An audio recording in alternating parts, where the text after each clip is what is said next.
Avec Étienne maintenant, parlons de cette escalade inattendue ce matin dans le conflit entre Israël et le Hamas. Voilà que l'armée israélienne a mené une frappe au Qatar.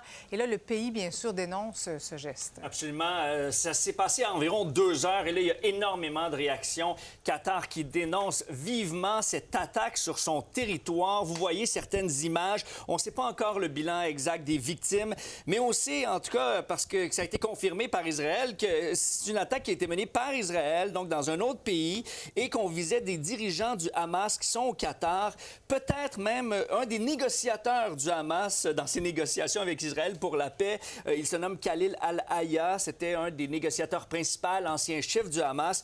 Mais on va entendre un peu la réaction au Qatar sur les chaînes d'Al Jazeera, une chaîne qui est basée là-bas, justement.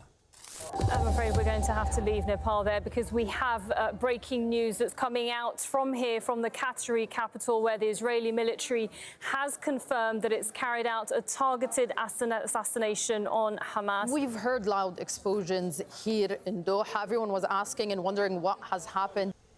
Israël dit qu'elle devait agir pour neutraliser donc ces dirigeants du Hamas, mais l'ONU vient de dénoncer la situation, dit que c'est inacceptable d'attaquer un autre pays comme ça. On va aller faire un tour en France maintenant, Étienne, parce qu'on surveille ce qui se passe là-bas. Le premier ministre a officiellement remis sa démission. Là. Oui, ça s'est passé en matinée, au cours même des dernières minutes, en fait. Donc, François Bayrou qui est allé rencontrer Emmanuel Macron, remis sa démission. Et là, où est-ce qu'on s'en va en France? Il y en a qui demandent la démission pure et simple d'Emmanuel Macron. Écoutez l'avis de quelques personnes là-dessus.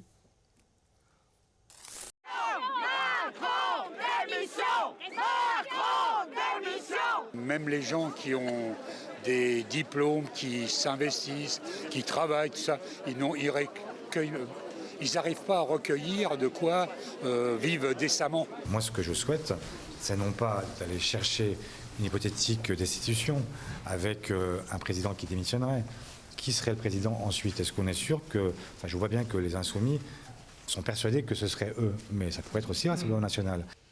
Et le nouveau sondage qui vient tout juste de sortir de BFM TV, chaîne là-bas, qui dit que 6 Français sur 10 veulent la démission de Macron. Il est plus impopulaire que jamais. Absolument. Là. Qu'est-ce qui va se passer demain? Il y en a qui disent qu'on veut être violent. Ils veulent dénoncer par la violence la situation actuelle, mais ça va s'ajouter au chaos politique qu'on voit actuellement. On en reparle ce soir. Oui, avec le mouvement Bloquons tout, demain, ça va être quelque chose. Merci beaucoup, Étienne. On surveille ça de près.